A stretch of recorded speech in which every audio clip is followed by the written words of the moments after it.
একটা ইনজুরি। স্রেফ একটা ইনজুরি দমকা হওয়ার মতো সাজানো গোছানো সংসারকে তছনছ করে দিতে পারে। সেই ধ্বংসযজ্ঞের আরও একজন ভুক্তভোগী এবাদত হোসেন।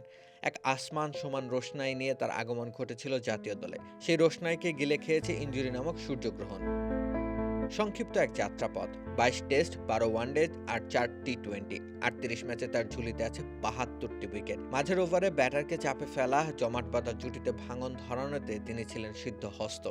টেস্টের পুরান বল হাতে রিভার্স সুইং এর মায়াবী জাদুতে তিনি ব্যাটারকে সম্মোহনে ফেলেছেন বহুবার। কিন্তু একটা ইনজুরি উড়তে থাকা এবাদতকে টেনে নিচে নামালো। তখন চারিদিকে বেশ তোড়জোড়। ২০২৩ সালে বিশ্বকাপ খেলতে বাংলাদেশ উড়াল দেবে, তার আগে স্কোয়াড নিয়ে হচ্ছে আলোচনা। এবাদত তখন একাডেমি মাঠের একটা কোণে নিজের হাঁটুর চোট সারাতে মশগুল। হলো না তার বিশ্বকাপে যাওয়া।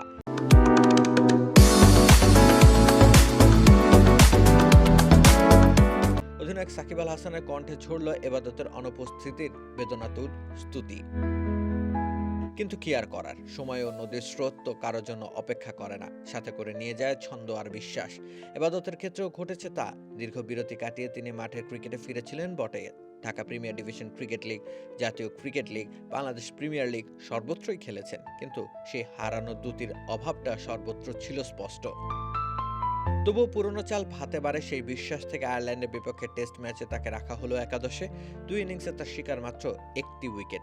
হতাশা সেই গল্পটা লেখা হয়েছিল ২০২৫ সালের নভেম্বরে। এরপর আর তাকে কেউ ওয়ানডে কিংবা টি-২০ দলে ডাকার সাহস করেনি।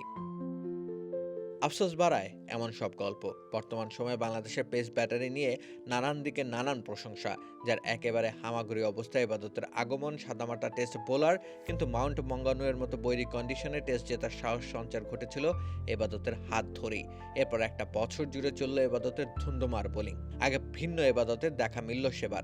উইকেটের ট্যালি তরতর করে বাড়তে থাকলো।